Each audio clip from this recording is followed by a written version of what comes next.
efectivamente. Por cierto, gran éxito cuando hablamos de educación, el último programa que hicimos. Sí, tuvo éxito, ¿verdad? ¿verdad? Sí, Fue sí. muy atractivo. La gente me felicitaba. Oye, ¿cómo habéis derivado el tema? Claro. Digo, pues si tú me dijeras que no estaba guionizado ni nada... Es que eso es lo mejor. Como el de ahora. Yo te voy a proponer, Venga. ahora sé que vamos a hablar de educación. Sí, sí. Vamos a seguir con el tema porque está muy bien. Venga. Pero yo te voy a proponer, porque tú también eres maestro, has dado clases y sigues siendo maestro. Eso se lleva, ¿no? Totalmente. Entonces, es ponerlo con una tradición iniciática, una tradición esotérica, también cabalística, también de la masonería, de todo este mundo, digamos, que es de una búsqueda filosófica profunda de por qué estamos aquí, ¿no? Venga. Y entonces, siempre se ha hablado, en estas tradiciones, cómo hay que educar. Y entonces hay dos energías. Una se llama el rigor y la otra se llama la misericordia o la clemencia. Es decir, ¿qué es más efectivo? ¿Educar con rigor? Es decir, con rigor es simplemente diciendo esto lo vamos a hacer así, es como, y esto como con rigor, ¿no? Sí, como sí. cuando tú le riñes a un hijo, o todo es misericordia, ¿no? Se puede decir un camino recto, ¿no? O sea, esto, el argumento, por aquí, ¿no? El rigor Claro. es eso. También, ¿no? Sí, el rigor es que esto es así. Programación. ¿Me entiendes? Yo creo que Y el si rigor no es incompatible con la misericordia, ¿no? con la comprensión del ser humano que tiene delante. Claro. Entonces yo creo que podemos iniciar Venga, como la como conversación ahí como con esas dos grandes energías Venga, como tú quieras. porque yo creo que para nosotros ir de verdad a la profundidad de las cosas tenemos también que tener una visión cosmológica. Y cosmológica es decir, ¿qué estamos haciendo aquí los seres humanos? ¿Cuál es el universo en el que yo estoy aquí inmerso? Y con esa visión, que yo la puedo cambiar, ¿no? Pero con esa visión, digo, pues esa visión me va a servir a mí para aportar en el campo educativo mi energía. Entonces, la visión cosmológica o cosmogónica, podemos decir que en la misma creación hay esas dos energías. Es una, la energía del dar, una energía que va hacia afuera. Entonces, esa energía del dar podemos decir que es como la misericordia, ¿no? Es una energía que va y lo que hace es que lleva la luz hacia afuera. Entonces es un dar. Y después, que lo podemos llamar en China, ese dar se llama yang. Y en la simbología a veces se llama la parte masculina. Aquí hay que decir, recordamos siempre, que si hablamos de yang, ¿no? O si hablamos del dar, o hablamos de la energía masculina, no estamos hablando de hombres y mujeres, estamos hablando de energía. Hombres y mujeres tenemos las dos energías. Entonces, en esa energía del dar, podemos decir que es hacia afuera. Y después hay otra, que es la energía del recibir, ¿no?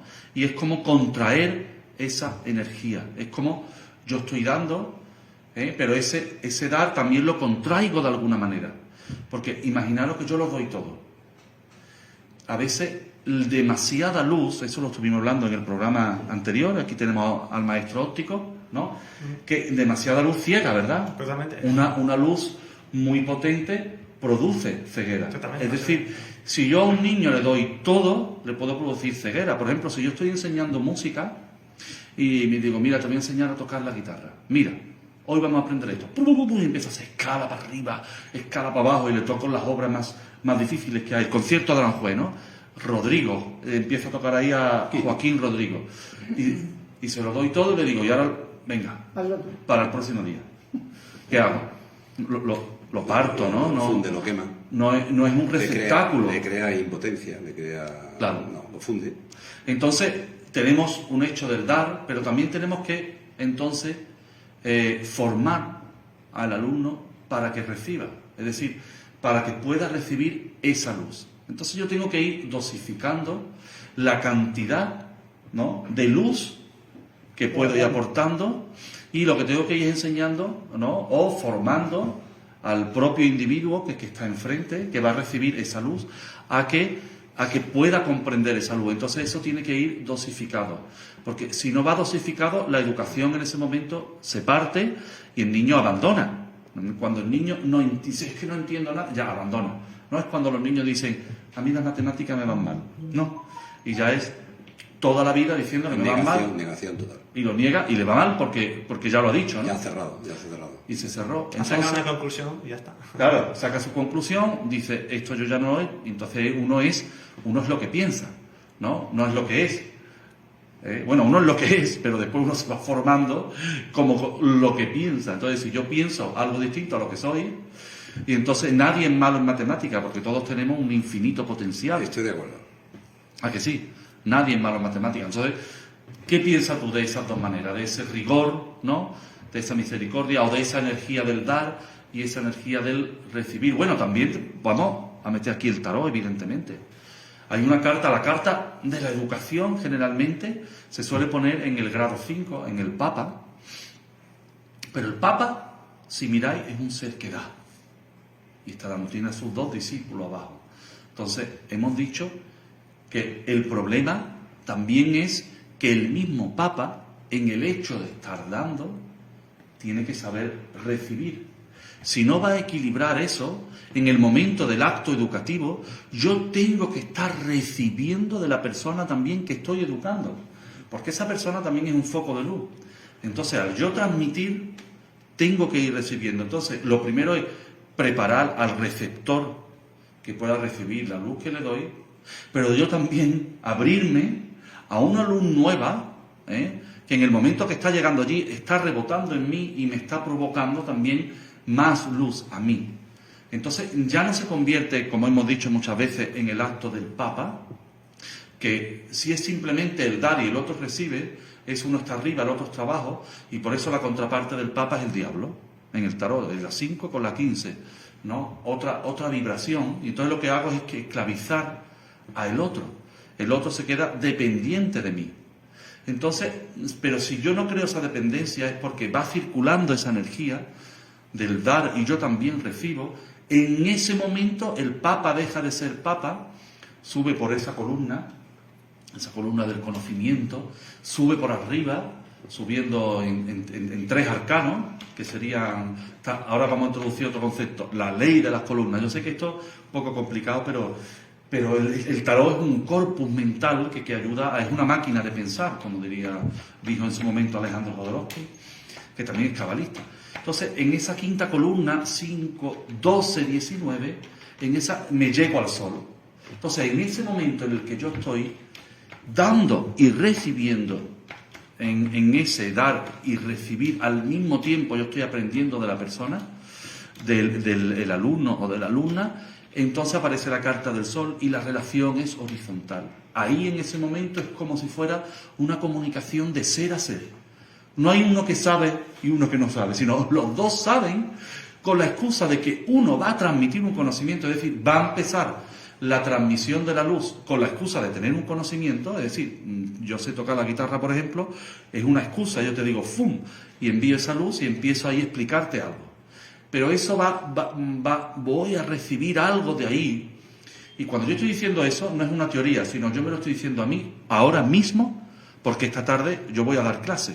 Así que yo me pido a mí y le pido a la divinidad que por favor yo esto que estoy diciendo lo pueda llevar yo a cabo. Es decir, que yo pueda tener a un alumno o una alumna enfrente, que yo tenga un conocimiento, pero que en el momento de yo transmitir eso y lleve esa luz, yo tenga la capacidad de recibir y aprender la misma cantidad de cosas de ese alumno que yo le estoy enseñando. En ese momento se produce la comunicación de ser a ser y la circulación de la luz es perfecta. Ya no estaríamos hablando de un grado 5, ya estaríamos hablando de una cosa totalmente más profunda, porque he encontrado como ese equilibrio entre el dar, pero yo también estoy recibiendo.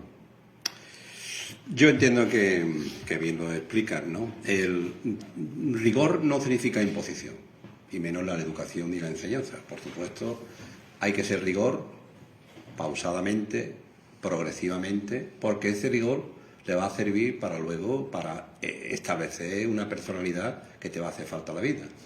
Pero en la educación y en la enseñanza, que todo va unido, aunque son distintos conceptos, estamos hablando de seres humanos, que tiene que tener una comprensión, ¿sabes? Sí, si él está recibiendo realmente tu rigor, tu planteamiento, no estamos hablando con un rigor personal de sentarte y clavar una puntilla, un rigor de exactitud o una medida de una habitación. Estamos hablando de, en fin, trasladar conocimiento y educación a personas que tú tienes que evaluar y saber permanentemente que no tiene que poner imposición, porque cada ser humano somos como somos. Por eso yo soy partidario de que el maestro, la formación debe ser más prolongada. Una carrera de un profesor de maestro tiene que ser 6 años, para que le dé instrumentos. Casi como medicina, ¿no? O más dura. Porque es un doctor, para realidad. que se le dé instrumentos, porque la trascendencia, desde el punto de vista de la semilla, la trascendencia que tenemos los maestros en marcar, que no seamos responsables, porque están los padres, ¿no? Pero marcamos la línea, e incluso muchas veces le gusta a los alumnos la asignatura que tiene en función del profesor que tiene, no al profesor, ¿cierto o no cierto? Cierto. Lo marcamos, ¿cierto o no? Y tenemos es que estamos hablando con seres humanos, entonces rigor y compasión, o lo que tú has hablado, pero comprensión sobre todo el tema. Y es muy satisfactorio, porque ese maestro es muy complicado, ¿no? Que tu mensaje, ¿no te das cuenta muchas veces que tú estás dando una clase y te das cuenta que nadie entiende nada y no hay conexión contigo? Y es muy satisfactorio cuando tú trasladas el tema, la comprensión, el rigor, el planteamiento, que una simbiosis, el alumno te está recibiendo y está un poquito embobadito en ese tema, ¿no? O que al cabo del tiempo te diga, oye, vaya, como era tú tal, ¿no? Y que te quiera, que te aprecien hasta los más inquietos y que tú entiendas la situación. Yo creo que eso es el fundamento fundamental, y hay que tener rigor, por supuesto, porque Claro. si no hay rigor no... Pero yo soy no hay alumno, orden. vosotros sois profesores, pero yo soy alumno. Sí, venga. Vale, y nada, está muy bien, claro, pero estoy planteando, claro, como profesores, pero yo por lo menos como alumno, a mí valoraría mucho eso que ha dicho Miche, de que vea el profesor que realmente lo esté entendiendo, para poder pasar a otra cosa. Es que se nota. Pero es que con 30 niños... Bueno, es que es la profesión de maestro. ¿Cómo lo hacemos? Pues- Porque yo a lo mejor lo entiendo. Y claro, tampoco puedes dejar por 2, a lo mejor, que al revés. A lo mejor son esos 2 los que hay que atender y a los otros 2, pero claro, a otros no. Pero a lo mejor los 2 que no lo entienden hacen que la clase vaya más lenta. O sea, realmente esta conversación que estamos teniendo tiene para mucho. Porque claro, si fuera a 2 personas Pero claro, ¿qué pasa? Que sí, hay que tener en cuenta también la laguna de conocimiento. Es decir, es que esto es tan complicado. Es difícil, ¿eh? No, es que es así, es que es muy complicado. Tú cuando coges alumnos, resulta en un cierto nivel y tienes laguna de conocimiento, te tienes que retroceder a las lagunas de conocimiento. Tienes que darle la base. Pero que si no, lo que no puede ser, lo que no puede ocurrir en este caso es que haya un niño en sexto y no se va a leer en el sentido de pronunciar correctamente. O sea, ya está marcado por toda la vida. Claro. Y eso es un tema muy complicado. Es tan difícil trasladar conocimiento, educación al ser humano, ¿me entiendes? ¿No? Es decir, lo que quiero decirte es que es muy complicado ser maestro si somos maestros, porque estamos con un ser humano. No es que uno sea perfecto, ¿no? Sino que, como él sabe, tiene que afrontar el tema desde su ámbito musical, ¿sabes? Un nivel de ciencia, una comprensión, porque no entiende ese tema. También hay que valorar el ambiente socioeconómico donde se desarrolla el niño. Es que todos no tenemos la percepción correspondiente. Y esto lo que hay, esto lo que hay, esto lo que hay, esto lo que hay, es como si tú tuviese 25 pollitos, ¿no? 2 que andan solos, siempre hay alumnos que tú lo que tienes que darle es alimento. Para mí alumno es alimentar y van solos. Y luego hay otros pollitos que hay que alimentarlos poquito a poco, teniendo características que crecen menos, que esto, lo otro. Es muy complicado, pero existe el rigor, para que vea que la enseñanza y la educación es rigor, pero también una comprensión plenamente del tema. Y yo digo, la profesión de maestro, profesor, enseñante es muy satisfactoria en el sentido de que tu resultado se refleje lo que dice nuestro amigo Miche, en mi opinión. Por eso creo yo que vamos a introducir entonces ahora un símbolo nuevo. Venga. Y es el concepto de la palabra que estamos usando aquí, que es la palabra maestro. Sí, señor. Mira, en el tarot tenemos el maestro, no es el papa, no es el grado 5, ¿no? Que es el que transmite el conocimiento. El maestro es el ermitaño, que es un grado 9.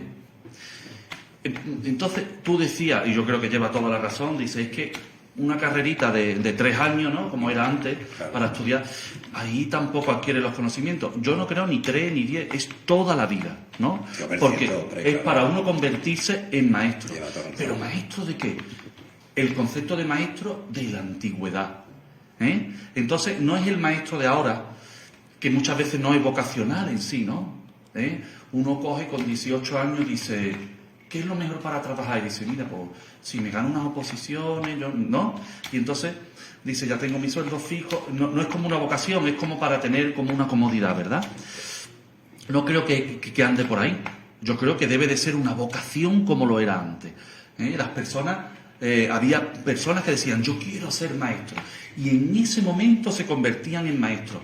No solo en profesores, sino en la palabra maestro. Cuando uno tiene la vocación de ser maestro, está, digamos, caminando por su vida y buscando todo lo posible para él crecer. Entonces, en ese momento se convierte en un maestro de luz. Se llaman esos maestros de luz. No están transmitiendo conocimiento, sino que están transmitiendo luz. Porque transmiten además con un amor. Dar es un dar con un amor que es prácticamente infinito. Mira, la carta del ermitaño es maravillosa porque nos está mostrando ese maestro. Una de las manitas que tiene también es azul, es decir, él celeste. Él se está divinizando, él va entrando o está entrando poco a poco a ser un ser humano más especial que los otros. Ese es el que debe educar a los niños. Y lleva entonces, la mano celeste significa eso, ¿no? Que es más especial. Y lleva una linterna, un farol, y va alumbrando. Pero si ponemos el tarot de manera seguida, el arcano 9, anterior va el arcano 8. El arcano 9 mira hacia la izquierda y está mirando al arcano 8, que el arcano 8 es la justicia. Mira, ahí se produce un matrimonio perfecto, dirían los antiguos Egiptos. Porque esto es una maravilla, cuando uno empieza a estudiar la simbología antigua, uno cae en éxtasis. Está el dios Tot, aquí la diosa Mat, ¿no? El ermitaño y la justicia. Ahí había un matrimonio místico que se daba incluso cuando moría el alma, se enfrentaba, lo recogía Anubis, el dios con la cabeza de perro, iba por el río, iba hacia el otro mundo y ahí se encontraba con la balanza, que es Mat, y todo que iba juntando, ¿no? E iba diciendo lo que la persona en su corazón había vivido. Entonces, al final, lo que quiero decir es que el matrimonio místico podemos decir que es esa tremenda luz que va hacia afuera, que es la del maestro, con una receptividad absoluta, que es en la carta de la justicia, que es femenina. Y entonces, cuando el alumno se convierte en ese caparazón femenino, que yo lo voy construyendo con amor para que pueda soportar esa luz, en ese momento se da el matrimonio místico. Entonces ya no estoy dando un conocimiento que es lineal, ni estoy enseñando simplemente una asignatura. La asignatura es la excusa para yo llevar la luz de qué, y ahora me voy a poner un poco más místico, pero en realidad es la luz de la divinidad al alumno. ¿Quiere decir esto que yo tengo que ser religioso? Que tengo que creer en una religión, ¿no? O que tengo que ir a misa, o que tengo que hacer rituales, si lo hago divinamente. Pero no es necesario, no es necesario. Es simplemente sentir, por eso digo que tenemos que tener una visión cosmogónica, sentir que todo procede de la luz. Cuando uno estudia la física cuántica y empieza a ver que todo en realidad es un punto de luz que nace, ¿no?, del centro del universo, ya está en la teoría de ese Big Bang, y se crea como ese vacío para después se puede expandir esa luz, pero esa luz está por detrás del tiempo y por detrás del espacio. Cuando la vemos está en el espacio y en el tiempo, pero la luz en sí, ¿no?, ya nos lo dijo Einstein, ¿cómo era? E igual a mc cuadrado, ¿no? Sí. Entonces, tenemos que el espacio y el tiempo a la velocidad de la luz se interconectan, es decir, no está ahí, es algo que yo pongo, en Kant diría es un a priori. Bueno, lo que voy es que el maestro en sí debe de ser una persona bien asentada en este planeta, bien asentada en la sociedad. No quiere decir que esté de acuerdo con lo que la sociedad hace, pero bien asentada en su entorno. ¿Y qué debe de ser? Una persona feliz. Si vemos los maestros espirituales de verdad, son personas felices. Así que en la carrera de 6 años, de 10 o de 20, que tenga que estudiar un maestro, yo creo que hay que darle las herramientas para que sea feliz. Es que tú en una clase tienes que quitar los problemas personales de tu casa, de todo aquello que te afecta. Te das cuenta que sin no embargo, puedes reflejarte. Y sin embargo hay muchos Y es muy maestros complicado. con depresiones, muchísimos. Sí, claro. Sí. El nivel de exigencia. Es mucho. Es una de las profesiones más castigadas por la depresión. Porque pierden esa conexión, ¿no? Es como que a los maestros hay que darle las herramientas necesarias La motivación, exactamente. para conectar con esa felicidad, esa Una luz. motivación permanente, ¿no?